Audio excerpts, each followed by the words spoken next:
आज हम लोग रेस्पिरेटरी वॉल्यूम्स और कैपेसिटीज के बारे में बात करने वाले हैं and today we are going to try to actually understand the definitions without marking them up, so please try to keep up with me. Okay, सबसे पहले जब हम लोग नॉर्मली इंस्पायर या एक्सपायर करते हैं तो उसे टाइडल वॉल्यूम कहा जाता है, okay, which is very basic 500 ml और every minute it is 6000 to 8000 ml per minute, okay, for a normal human being.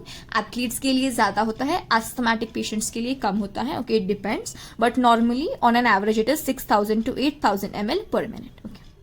इसके बाद नॉर्मली इंस्पायर करने के बाद भी जो वॉल्यूम हम लोग इंस्पायर कर सकते हैं, ओके, जो हम लोग रिजर्व रखते हैं उसे हम लोग इंस्पिरेटरी रिजर्व वॉल्यूम कहते हैं, okay. So tidal volume was our first volume, right. उसके बाद हम लोग इंस्पिरेटरी रिजर्व वॉल्यूम डिस्कस कर रहे हैं. 500 ऑलरेडी हो गया है, इससे ज्यादा होना चाहिए इंस्पिरेटरी रिजर्व वॉल्यूम, क्योंकि tidal volume as you all know सबसे कम होता है, okay. So 5 we are using here. Second volume we are discussing IRV, so it is 2500, okay, और difference 500 का ही होगा, that's why 2500 to 3000. इतना याद रखने की जरूरत नहीं है, आप इसे डायरेक्टली भी याद रख सकते हैं, यू नो, इतना कॉम्प्लिकेटेड मत कीजिए इसे. तो tidal volume is 500 ml, inspiratory reserve volume is 2500 to 3000 ml, okay. और नॉर्मल एक्सपायर करने के बाद में हम लोग जितना टोटल इंस्पायर कर सकते हैं उसे हम लोग इंस्पिरेटरी कैपेसिटी कहते हैं, ओके. इंस्पिरेटरी कैपेसिटी की जो जो वैल्यू है इसे याद रखने की जरूरत नहीं है, you can just add this up in the examination also, क्योंकि अगर आप लोग सभी कुछ याद करने की कोशिश करेंगे तो आपको कुछ भी याद नहीं रहेगा. So always try to remember one thing that can lead you to another things, okay. So एक नॉर्मल एक्सपिरेशन के बाद में जितना हम लोग नॉर्मली एक्सपायर कर सकते हैं प्लस जितना हम लोग फोर्सिबली नॉर्मली एक्सपायर करने के बाद में जितना हम लोग नॉर्मली इंस्पायर कर सकते हैं और जितना हम लोग फोर्सफुली इंस्पायर कर सकते हैं, इन दोनों को मिला के we call it inspiratory capacity, okay. Next, normally inspire करने के बाद में हम लोग जितना नॉर्मली एक्सपायर करते हैं और जितना फोर्सबली एक्सपायर कर सकते हैं, इन दोनों को मिला के we call it as expiratory capacity, okay. जो हम लोग फोर्सबली एक्सपायर कर रहे हो कि नॉर्मल एक्सपिरेशन के बाद में हम लोग जितना फोर्सबली एक्सपायर कर सकते हैं, इस पार्ट को हम लोग एक्सपिरेटरी रिजर्व वॉल्यूम कहते हैं, okay. It is 1000 to 1100, okay, 1000 से 1100 तक. एंड लास्टली हम लोग फोर्सिबली एक्सपायर करने के बाद भी जितना वॉल्यूम लंग्स में बच जाता है at all the times is called as the residual volume, okay. Residue मतलब क्या, जो भी पीछे रह जाता है, okay. That's why this is the residual volume and it is 1100 से 1200, ओके. 1000 से 1100, 1100 से 1200, बेसिकली इट इज 1000 ते 1100, 1100 ते 1200, ओके. 500, 1000 ते 3000, 1000 ते 1100, 1100 ते 1200. It is very simple to remember it this way. चुपी से कॉम्प्लिकेट मत कीजिए. जो भी ये एक्सपिरेटरी कैपेसिटी है, इंस्पिरेटरी कैपेसिटी है, इन सबको आप लोग ये जो वैल्यूज है इन्हें ऐड करके याद रख सकते हैं, okay.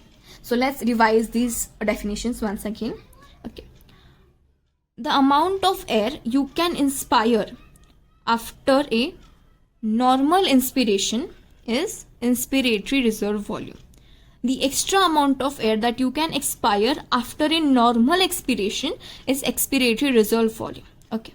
The amount of air that you can inspire forcibly after a normal expiration, okay, यहाँ पे normal expiration खत्म होता है.